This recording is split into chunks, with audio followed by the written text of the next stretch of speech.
సున్నితంగా నెమ్మదిగా దువ్వాలి. హడావిడిగా కాకుండా కాస్త టైం తీసుకుని దువ్వితే తలకు తేలికపాటి మసాజ్ అందుతుంది. ఇది రక్త ప్రసరణను పెంచి జుట్టు కుదుళ్లను బలంగా చేస్తుంది.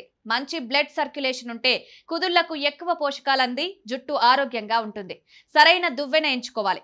వెడల్పాటి పళ్ళున్న చెక్క దువ్వెన లేదా వేప దువ్వెన బెస్ట్ ఆప్షన్. ఇవి తలపైన జుట్టుపైన సున్నితంగా ఉంటాయి. ముఖ్యంగా వేప దువ్వెనలో సహజ యాంటీ బ్యాక్టీరియల్ ప్రాపర్టీస్ ఉంటాయి. ఇవి చుండ్రు, స్కాల్ప్ ఇన్ఫెక్షన్లను రాకుండా కాపాడుతుంది. చెక్క దువ్వెనలు ఎక్కువ కాలం వాడుకోవచ్చు. ప్లాస్టిక్ వాటిలా స్టాటిక్ రాదు. పర్యావరణానికి కూడా మంచిది. జుట్టు తడిగా ఉన్నప్పుడు బలహీనంగా ఉంటుంది. ఆ టైంలో గట్టిగా లాగి దువ్వితే ఈజీగా తెగిపోతుంది, ఊడిపోతుంది. అందుకే దువ్వే ముందు ఎప్పుడు లీవ్ ఇన్ కండిషనర్ లేదా డీటాంగ్లింగ్ స్ప్రే వాడాలి. తర్వాత జుట్టు చివర్ల నుంచి మొదలుపెట్టి నెమ్మదిగా పైకి దువ్వుకుంటూ వెళ్ళాలి.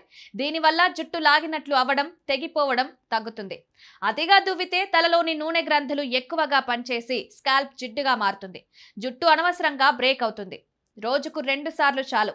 ఉదయం ఒకసారి, రాత్రి పడుకునే ముందు ఒకసారి దువ్వితే ఇలా చేస్తే జుట్టు కుదులలో ఉత్పత్తి అయ్యే సహజ నూనెలు చివర్ల వరకు సమానంగా వ్యాపించి స్కాల్ప్ ఆరోగ్యంగా ఉంటుంది. మురికి దువ్వెనలో నూనె, దుమ్ము, బ్యాక్టీరియా చేరుతాయి. దాన్ని రెగ్యులర్ గా క్లీన్ చేయకపోతే చుండ్రు, స్కాల్ప్ ఇన్ఫెక్షన్లు వచ్చే ప్రమాదం ఉంది. వారానికి ఒకసారి గోరువెచ్చని నీళ్లు, మైల్డ్ షాంపూతో దువ్వెనను తప్పకుండా కడగాలి.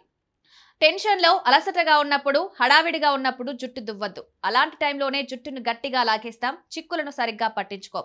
రాత్రి పడుకునే ముందు నెమ్మదిగా కోమ్ చేయాలి.